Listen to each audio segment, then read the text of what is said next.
President Trump didn't pull any punches. He explicitly warned Maine and Governor Janet Mills that Maine would risk losing federal funding if it continued to allow males to participate in women's sports. I don't think our case could have been stated any better than it was just presented by our Attorney General, Pam Bondi. And I thank you very much for your participation this morning, and I will echo Attorney General's comments about how brave these women are, these young women.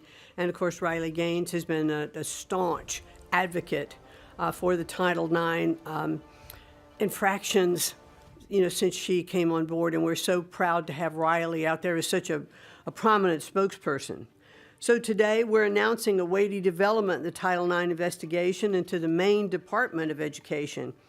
The Department of Education, analyzed Maine's Education Department for compliance with Title IX of the Education Amendments of 1972, which prohibits sex-based discrimination in any school or education program that receives federal funding.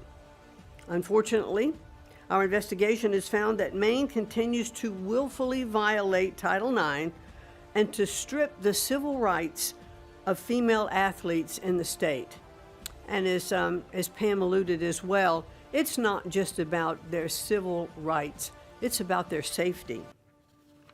And we, after our investigation, we found we really had no other choice. We thought the infractions warranted turning them over to the Justice Department for their further investigation. So how do we get here?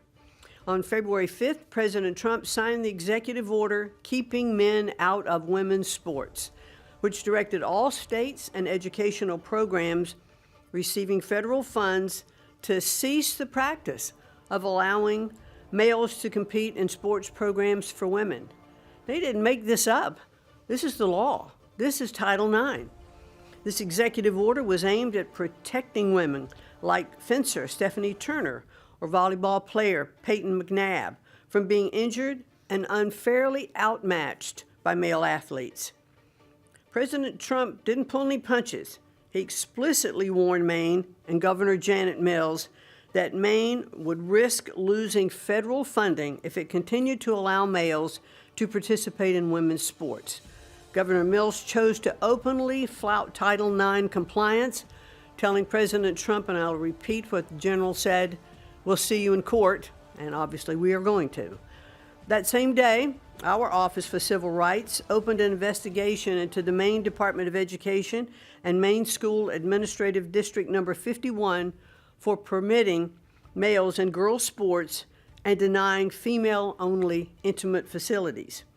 The department's investigation confirmed Maine's Title IX violations, and we offered Maine leaders multiple opportunities to change their policy and to protect women in sports, and they have refused.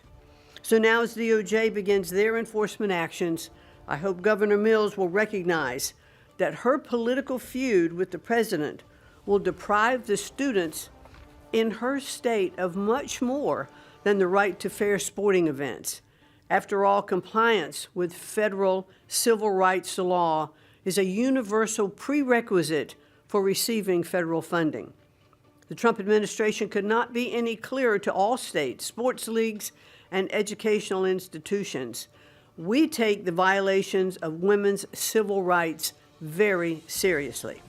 I have 3 granddaughters, and I want to make sure that they are treated fairly and that they aren't exposed, in dressing rooms.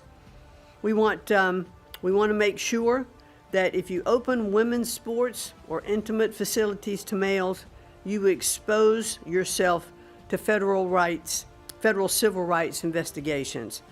Governor Mills will definitely get her wish. We thank you all for being here this morning. Look forward to seeing you later.